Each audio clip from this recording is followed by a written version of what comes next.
The symbolism of this bill coming before the Dáil the day after the 75th anniversary of Nakba is a reminder of the long and ongoing suffering of the Palestinian people and the failure of the international community to deliver justice. The bill is designed to compel the Irish Strategic Investment Fund to divest itself of all current assets and prohibit future investments in any companies operating in the illegal Israeli settlements, which are included on the UN database of companies which operate within the illegal Israeli settlements. These settlements in the occupied Palestinian territories, their maintenance and expansion are illegal under international law and constitute acts which incur individual criminal liability as war crimes and crimes against humanity under the Rome Statute of the International Criminal Court. We should also recall the commitment by this Dáil on the 25th of May 2021 when it adopted a historic Sinn Féin motion on de facto annexation, pledging to focus its efforts on bringing an end to the illegal settlement activity. Speaking for the government, then Minister for Foreign Affairs Simon Coveney stated, "The scale, pace and strategic nature of Israel's actions on settlements, demolitions and evictions is de facto annexation. The motion signals our concern at undermining prospects for peace and the two-state solution." It declared it sent a clear signal of the depth of feeling across Ireland. However, 2 years on, and the state is still trading with and investing public monies through ISAF in illegal settlement enterprises in contravention of international law. This means that Ireland is profiteering on the back of Israeli war crimes. I've no doubt that the current depth of feeling in Ireland is one of simply being appalled and outraged at the revelation that the Irish government has made taxpayers stakeholders in war crimes. Ireland is profiteering at the expense of peace and justice when the Irish government stated position is to support a two-state solution, which is being eroded on a daily basis by settlement expansion. The government are hypocritically undermining its own declared position. Already this year, Israel has greenlit more settlement expansion, fast-tracking a bill for 7,000 new settlement units in the E1 area, which will lead to a complete fragmentation of the West Bank, to sit alongside the 700,000 colonial settlers in the 300 settlements in the West Bank and East Jerusalem. The UN Human Rights Council, which published the database of 112 companies to which the bill refers to, passed Resolution 3136, which obligates all states to desist from recognising or assisting in actions that enable the expansion of the illegal settlements. Of the 9 companies in which ISAF has invested Irish taxpayers' money, it is important to note that this includes 4 Israeli banks. The 4 Israeli banks that the Irish state are shareholders in are on the UN database due to the provision of services and utilities supporting the maintenance and existence of these settlements, and banking and financial operations helping to develop, expand or maintain settlements and their activities, including loans for housing and the development of businesses. As evidenced by a growing body of legal experts, human rights organisations and UN experts, settlements are a key component of Israel's apartheid regime over the Palestinian people. Former UN Special Rapporteur Professor Michael Link stated that Israel has imposed upon Palestine an apartheid reality in a post-apartheid world. According to the current Taoiseach, or Taoiseach, and Minister for Foreign Affairs Micheál Martin, settlements are illegal under international law, and Israel must not make any provision to advance settlement, authorisation and development. Given his statement, given the government's stance on illegal settlements, how can the government parties offer anything but full support for this bill? The facts speak for themselves. The government are fully aware of the reality of the choice they must make here today. The bill reflects a sovereign decision for the government to make. It cannot attempt to go to ground hiding behind the fig leaf of EU trade rules, as it has attempted to do in the past in relation to the Occupied Territories Bill. Does this Dáil do what is right, or does it allow the situation to continue where the state has made the Irish taxpayer complicit in supporting the existence and expansion of illegal Israeli settlements in the occupied Palestinian territories? And I'll conclude, there is a real imbalance between the government's stated political position and the economic position evident through the ISIF investments, and this legislation gives an opportunity to rectify the wrongdoing and adopt a principled position which is consistent with the universal implementation of international law. Thank you, Dr. Brady. Deputy Mayor Lou MacDonald. I think it's important that we're clear about what we're confronting this evening. The people of Palestine live under an oppressive and brutal apartheid regime, a cruel system enforced and intensified by Israel's new government. The systematic violation of human rights and international law sees Palestinians killed, jailed and tortured, Palestinian homes demolished and families driven from their villages, Palestinian schools bulldozed into the dust, Palestinian health clinics destroyed. Beleaguered, besieged and impoverished, Palestinians struggle for their very survival against an onslaught that is relentless. Annexation and the illegal settling of Palestinian lands is at the very centre of this travesty. The annexation of Palestinian land is part of a strategy to make it impossible for Palestinians to maintain a viable homeland, and this must be called out now. 75 years ago, the Nakba saw 700,000 Palestinians expelled from their homeland. A further 300,000 men, women and children were forced out when Israel occupied the West Bank and Gaza in 1967. Israel revoked the residency rights of 250,000 Palestinians in those occupied territories between 1967 and 1994, and they have not been allowed the right of return. The annexation and violent illegal settling of their lands that Palestinians face today, of course, is not new.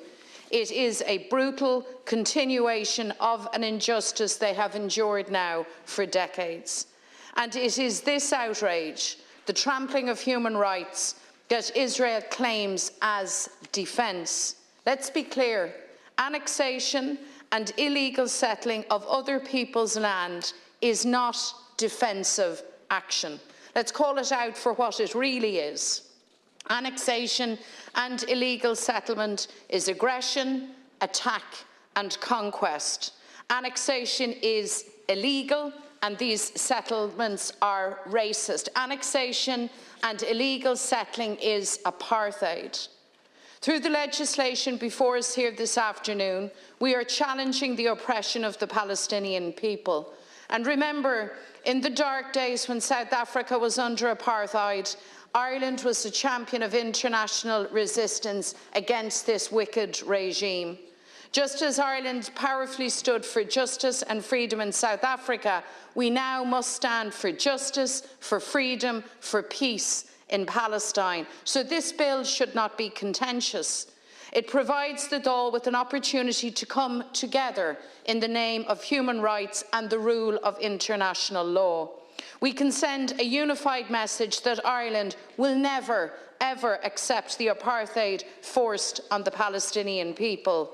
To be true to that principle, there can be no double standards. Remember, 2 years ago, the Dáil unanimously recognised Israel's occupation as a war crime. And so it is unconscionable that the government continue to invest in companies that operate within illegal settlements. It should not be happening. Frankly speaking, it is a disgrace. The issue is clear-cut. You can't say you stand for the rights of the Palestinian people while continuing to profit from their oppression and their misery. You can't condemn and deplore Israel's brutality while making money from it. The only return you get on these shameful investments is the violation of human rights and the shredding, repeatedly, of international law. It's back to persecution. It's back to the degradation and collective punishment of an entire people. It's back to apartheid. These shameful investments fly in the face, I believe, of the values of the Irish people, because there is no national appetite for Ireland to support Israeli war crimes. And so the state must divest from these investments without delay, and the government should really go further. We should see the progression and enactment of the Occupied Territories Bill, which bans trading with any illegal settlement. And government should also take a stand for Palestinian freedom and dignity, for Palestinian nationhood, by finally recognising the state of Palestine as unanimously supported by the Dáil 7 years ago. Because our own history is a history of colonisation, oppression, displacement and dispossession. It's also a history of people's struggle for independence and freedom, a story of a people determined to go on, to endure, to overcome, to take its rightful place amongst the nations of the world. It's also a story, latterly, of peace and the ability to end what seemed at points an intractable and impossible conflict.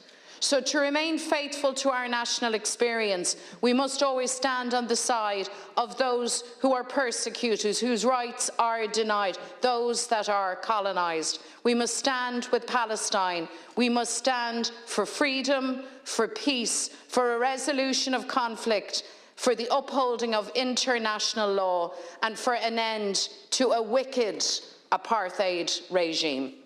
Thank you. Deputy Carthy. And Corla, over the past week throughout the world, the 75th anniversary of the Nakba has been marked, including by the UN for the first time. But this wasn't simply the marking of an historic event, it was also marking every day since those 75 years. 75 years of rights and justice being denied to the Palestinian people, 75 years of Israeli aggression, 75 years of disregard to international law. What separates the Nakba from other catastrophes is that it is not simply an historic event. It remains the day-to-day lived reality for those forcibly displaced, for those displaced from the 351 villages completely destroyed. The Nakba is very much a lived reality for the families of those 148 Palestinians, including 23 children, killed by the Israeli occupation forces and settlers so far this year alone. And every day, Israeli disregard for international law continues. Last week was the first anniversary of the brutal murder of journalist Shireen Abu Akleh. It wasn't an isolated incident, just one of 20 journalists killed by Israeli forces in 22 years. And yet, Israel continues and the world stays silent. In the past month, we've had Israel demolishing an EU-funded Palestinian school near Bethlehem. Another 100 schools are under threat of a similar fate. And yet, Israel continues and the world stays silent. In the past week, we have seen the approval of another 100,000 new settlement units in the occupied West Bank, settlements that are illegal under international law, and yet Israel continues and the world stays silent. For 75 years, Israel continues to act with impunity.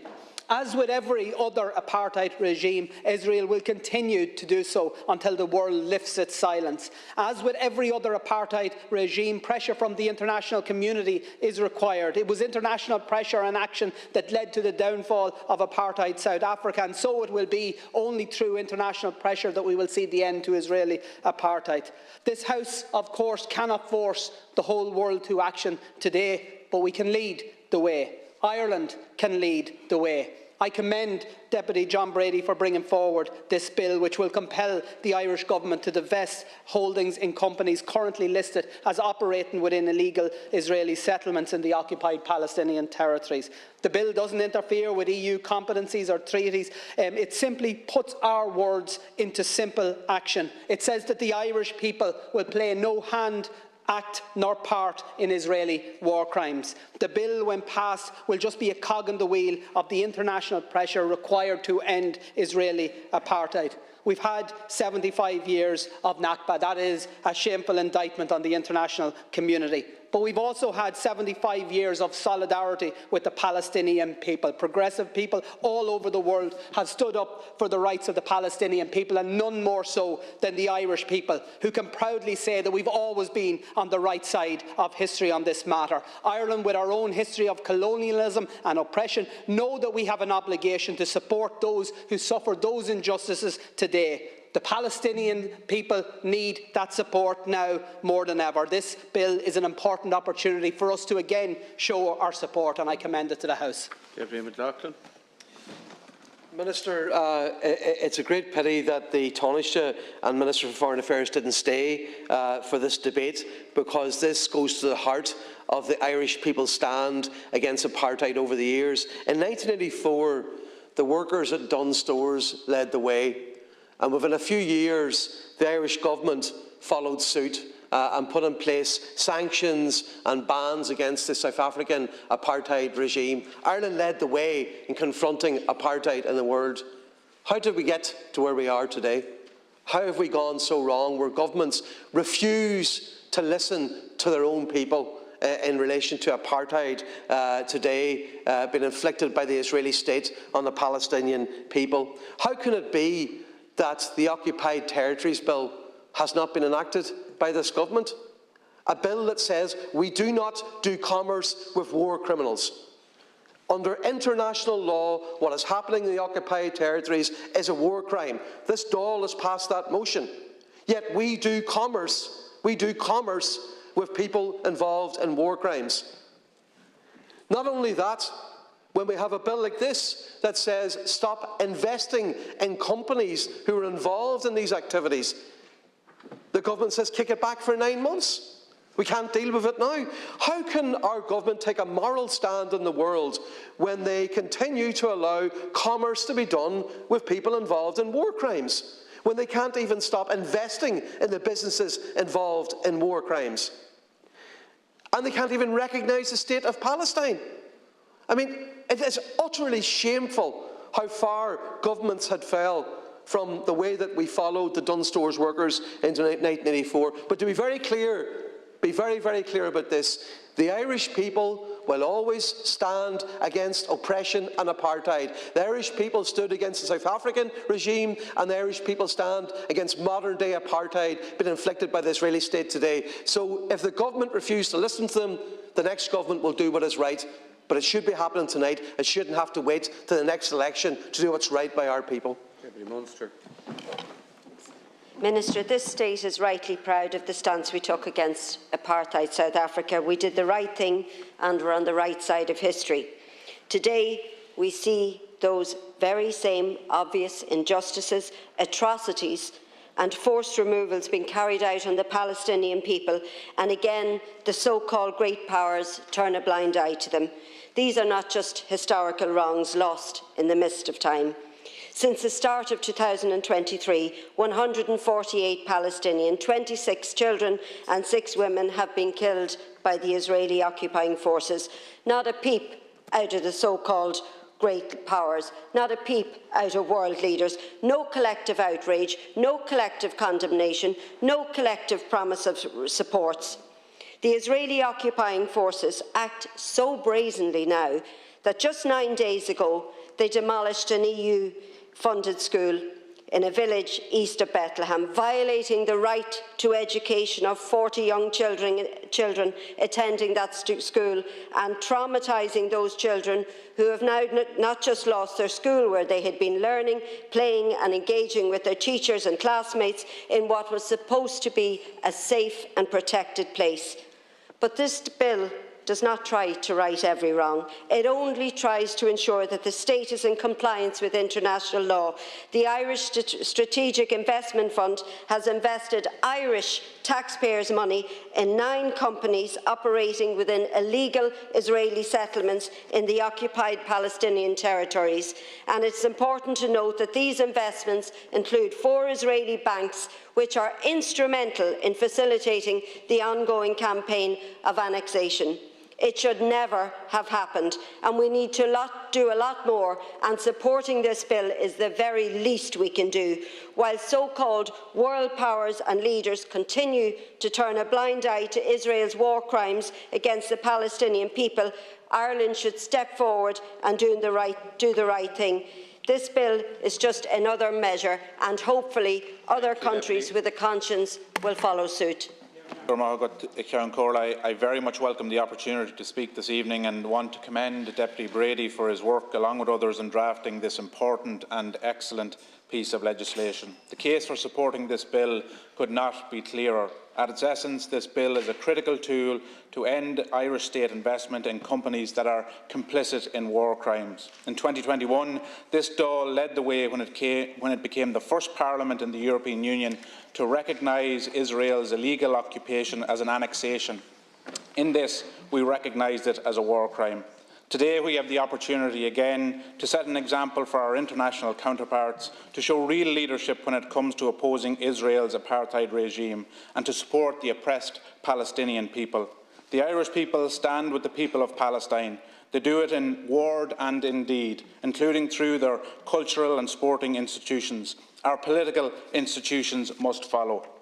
This bill is a natural extension of the 2021 Occupied Territories Bill, which committed the Irish state to focus efforts to bring an end to settlement activity in the occupied territories. It also aligns with Ireland's National Action Plan on Business and Human Rights, which implores the government to implement human rights standards in business. Let's send a message to the world yet again that Ireland is willing to uphold international law, that we support the human rights of all peoples, and that we are unwilling to invest in companies that sponsor war crimes. We must show that we stand with the Palestinian people, that we believe in their human right to live free from persecution caused by the relentless efforts by the Israeli state to occupy their Palestinian homeland. This week marks 75 years since the Nakba, 75 years of human rights abuses, of war and violence, and of merciless pursuit by Israel to occupy Palestinian lands. By supporting this bill, we are not just standing with the Palestinians, we are also standing in defence of the very principles that this state was founded on. I urge the government to withdraw their amendment, and I urge all deputies to support this bill.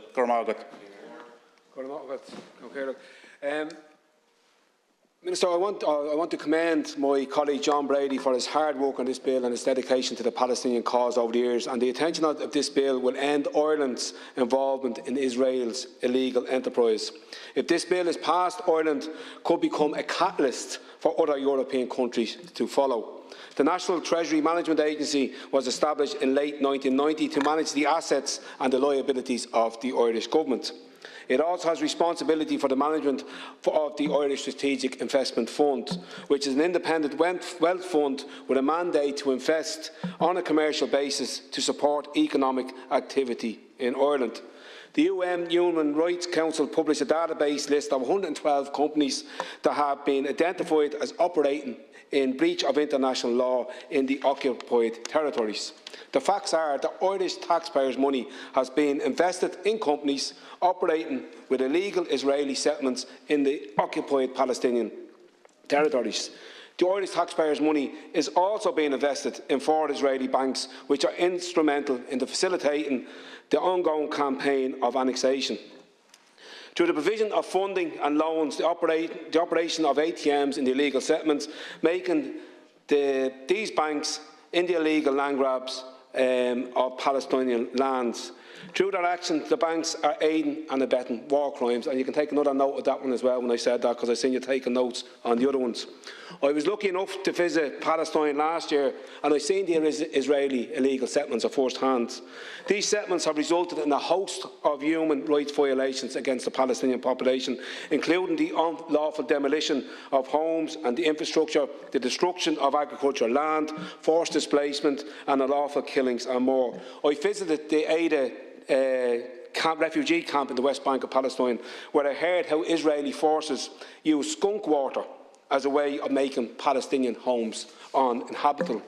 Skunk water is exactly what it says, Minister. It does exactly what it says in the tin. It's highly noxious.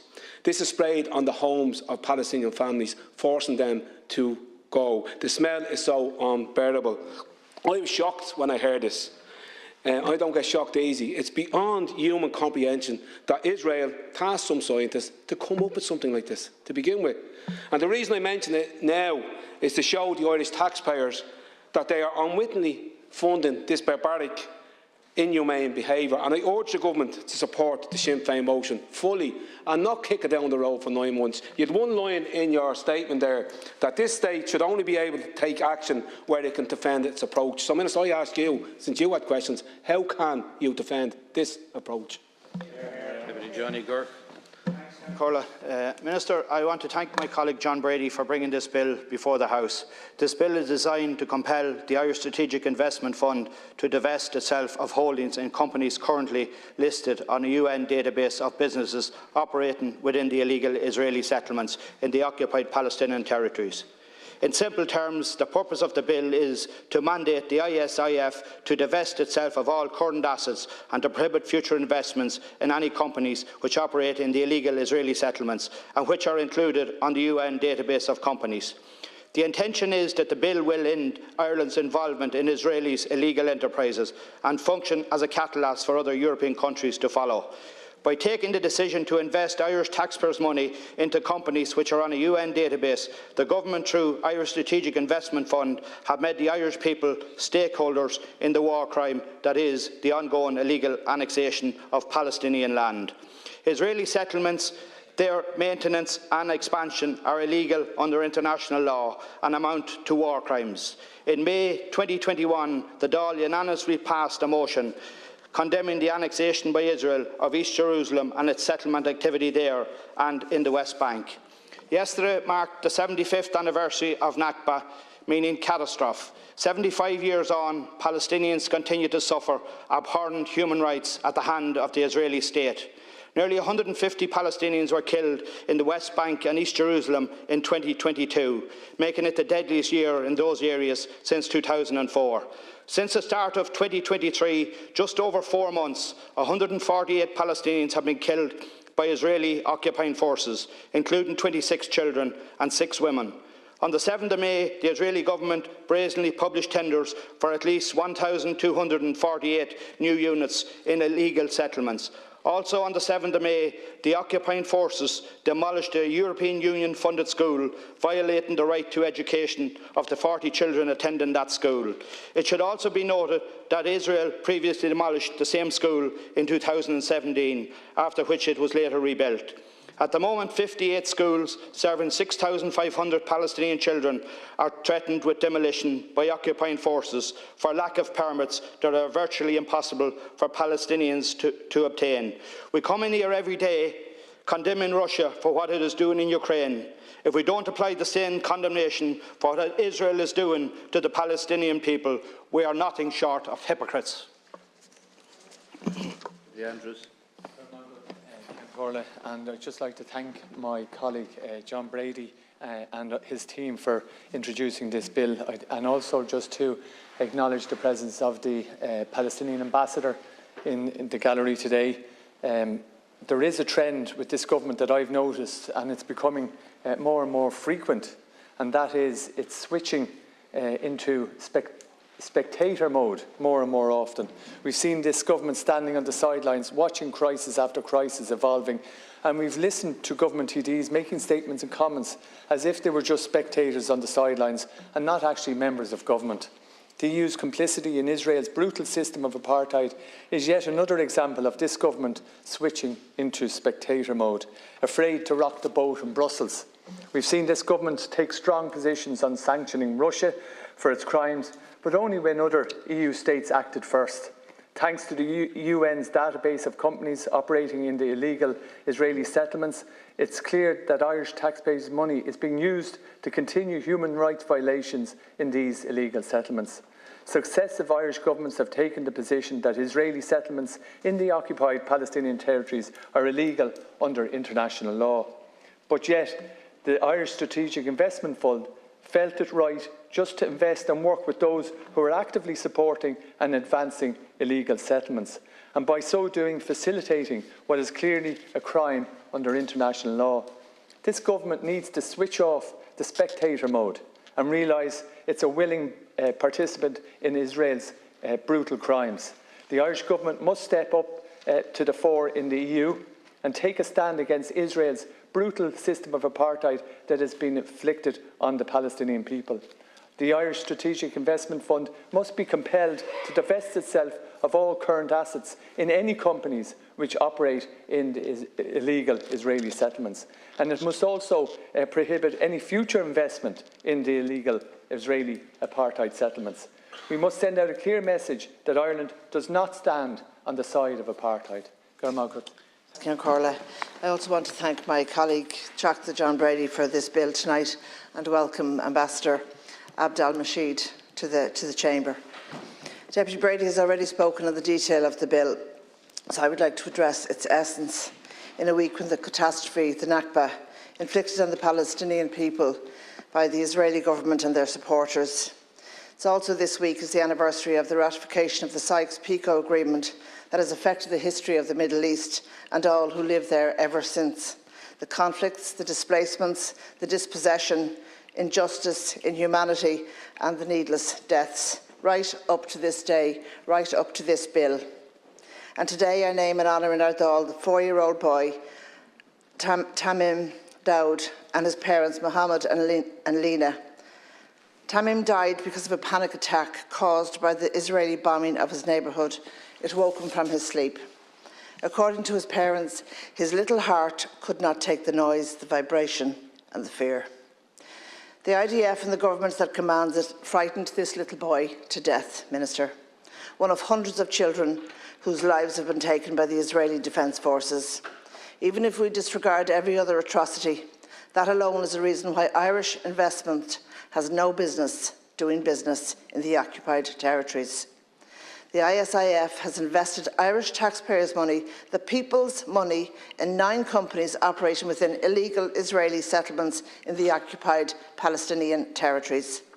Given the ongoing occupation, the treatment of the Palestinian people, the murder of their children, 8 in this latest round, as I understand it, but counting, knowing the IDF, the razing of schools just last week, an open-air imprisonment of a people, the use of Irish money, Irish citizens' money in these companies is unethical and it's unacceptable. And when you say something's unacceptable, you don't accept it.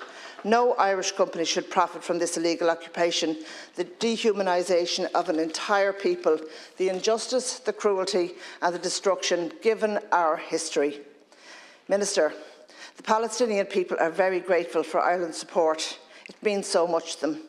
Please withdraw your amendment and give them that hope, because when we dignify them, when we dignify the people of Palestine and their cause, we also dignify our ancestors and ourselves. Dr. Wright. I too would like to welcome the Ambassador here today and I commend you for your work. I also would like to thank my colleague John Brady TD for bringing this bill before the Dáil. The UN Human Rights Council published a revealing database that names 112 businesses directly or indirectly embroiled in operations that infringe upon international law in these disputed Palestinian territories, Minister. The database reported in 2013 that various business activities encompassing both Israeli and international companies were sustaining illegal Israeli settlements. These illegal Israeli settlements, as we are all too aware, have capitalised on onslaught of human rights violations against the Palestinian people. Unlawful demolitions of homes and infrastructure, annihilation of agricultural land, forced displacement and unlawful killings have sadly become an everyday reality for Palestinians. We must accept that the fact that these settlements could not function without the complicit support of businesses and enterprises which provide the necessary infrastructure which sustains them. It could be argued that they are precariously treading on the line that separates legal operations from complicity in oppressive acts and human rights violations. In May 2021, the Dáil unanimously passed a motion condemning Israel's annexation of East Jerusalem and its settlement activity. Successive Irish governments have declared the Israeli settlements in the occupied Palestinian territories as illegal under international law, Minister. Therefore, it is beyond troubling and grossly hypocritical that ISIF investments are linked to businesses complicit in these actions and associated human rights violations in the occupied Palestinian territories. Sinn Féin believe in justice, equality and the right of every individual to live in peace. We believe and support the fundamental human right to self-determination. It is time that our investments reflect our national values. So I urge you and the government to compel ISAF to divest from these companies, to align its portfolio with the principles of justice and human rights, and to stand on the right side of history. Minister, I would ask you to withdraw your amendment. Thank you.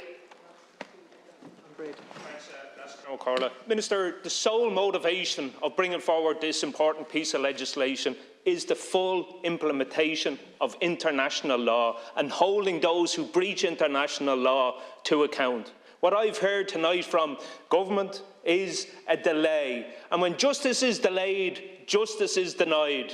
The Palestinian people have already had 75 years of justice being denied. And what government are now saying is another 9 months. What's another 9 months?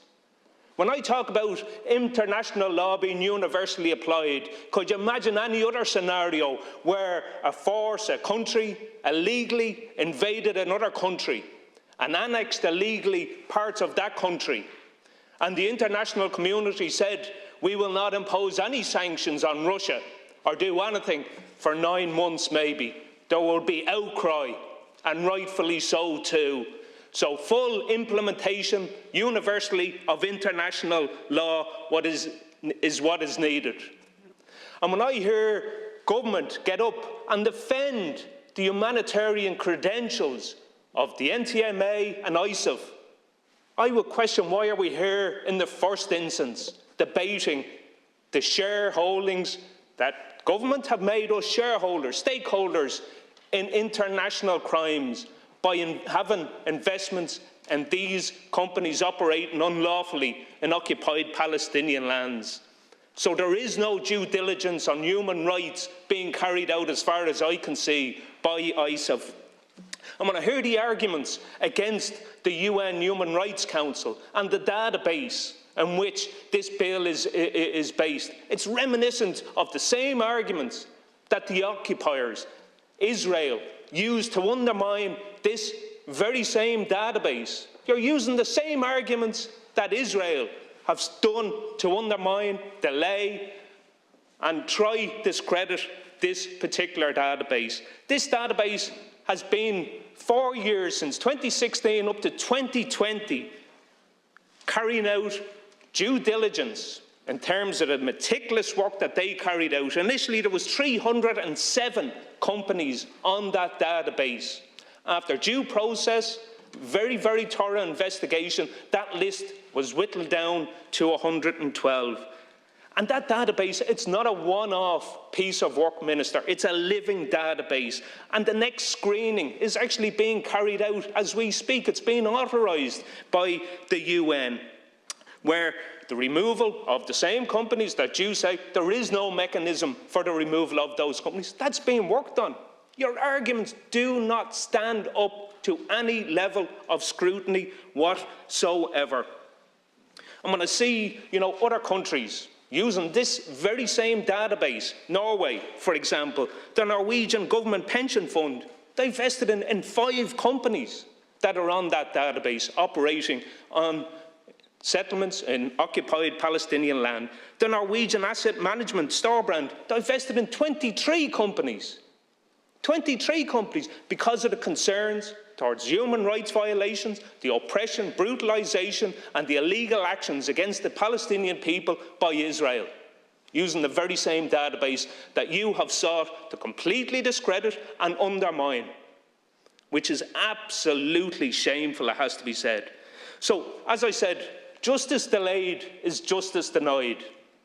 So, Minister, maybe you or your government colleagues might tell me, but more importantly the Palestinian people, how many more villages have to be destroyed? How many more Palestinians have to be forcefully removed from their homes? How many more schools have to be destroyed before the government stands up for international law, stands up for the rights of the Palestinian people? How many more schools, how many more Palestinians will be butchered over the next 9 months while government contemplate whether we should stand up for international law or not? Minister, you have an opportunity here, government have an opportunity here to do the right thing. If you have concerns about the legislation, which there should be none, bring it forward. Remove your amendment. Allow the legislation. Go to committee. Let's have a look at it. Let's put in place what needs to be there. Absolutely, I would love to see more companies, because there are more companies complicit in the illegal settlements in the occupied territories. So I would love to see more, but we have a database, we have a template to move forward. Remove the amendment. Let's stand up for international law universally, not cherry-pick what international law is important and which isn't. And clearly, government have decided that the rights of the Palestinian people are certainly not what standing up for. Shameful, Minister, absolutely shameful.